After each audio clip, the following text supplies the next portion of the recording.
You're up in the middle of the night, and again, you're in trouble in love. The house is silent, save for the rhythmic drumming of rain against the window pane, a sound that seems to echo the relentless throb of anxiety in your chest. You had another discussion over dinner. It started innocently enough, didn't it? A casual observation, a minor point of friction. But beneath the surface, the old currents were waiting. You tried so carefully to get them to see that sometimes, because of that old wound, that deep-seated fear you carry, you inevitably do. Why? It's not a choice you tried to explain, but a reaction, a defense mechanism you wish you didn't have. And in response, they deploys that wall of logic, that cool withdrawal, that sharp, precise critique, and it's just so deeply, profoundly unpleasant. They countered, of course. At first, it was with the polite, patient tone of a therapist. They used "I feel" statements. They mirrored your language back to you. They acknowledged your point before dismantling it. They argued that even though they understand your history, they really do you still think be a conclusion they find illogical. And that's why your behavior, is so utterly, maddeningly baffling to them. It was a masterclass in modern, civilized conflict.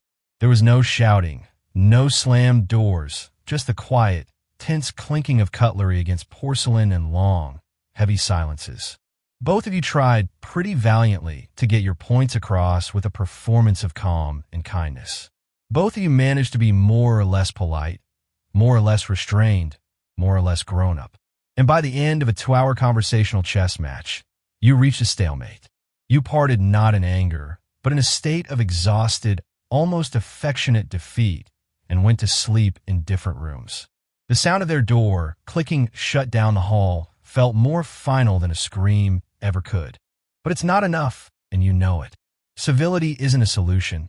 It was just a truce. That's why you're up at 3 a.m., with the cold air seeping in, watching the rain trace paths down the glass. You're pursued by the same haunting questions, a familiar chorus of self-doubt. What do you keep doing wrong in love? Is there some fundamental secret you've missed? Do you even belong together with this obviously very nice, very intelligent, very trying person? Why, after all this time, is it still so incredibly hard? For a moment, you let your mind drift into the fantasy of escape. You briefly wonder what it would be like to leave. You picture it, the clean break, the quiet apartment that is only yours. You picture some new dates, the nervous energy, the thrill of a new story. But the picture soon curdles. The fantasy dissolves into the grim reality, the horror of starting all over again with someone new. The tedious work of explaining your entire life, your jokes, your family, your scars. The prospect of discovering a whole new set of incompatible triggers and unresolvable arguments. You'd have to learn their X, their Y, and their Z all over again. And then the loss hits you. You'd miss your partner. You'd miss the easy shorthand of your shared history, the inside jokes that no one else would ever get. You'd miss the way they make coffee in the morning, the specific scent of their skin, the comfortable silence of just existing in the same room. You have a lot of shared memories, a tapestry woven over years. And there used to be, until quite recently, such considerable, tangible hope. Now, you just don't know what to do. The path forward is shrouded in fog, and the path back seems to have disappeared. If only there was someone to speak to, a wise, kind persona sage on a mountaintop, a perfect therapist, a ghost from a storybook who would know exactly how to cut through this knot. Someone who could look at the tangled mess of your two lives and offer a single, perfect, clarifying insight. But then, as you stare out into the pre-dawn gloom, you realize something deeper. More than a solution, what you really, truly want is someone who could simply understand. Understand the weight of the impasse itself. Understand how hard it is that there isn't one simple answer. You crave a witness, not a judge. Someone who wouldn't offer advice or a 5-step plan, but would just sit with you in the dark and say, with genuine empathy, I know. Sometimes we don't need solutions. We need sympathy for our impasses. Our culture is obsessed with fixing things, with life hacks and optimization. We believe every problem must have a solution. But some of life's deepest challenges aren't problems to be solved. They're conditions to be lived with.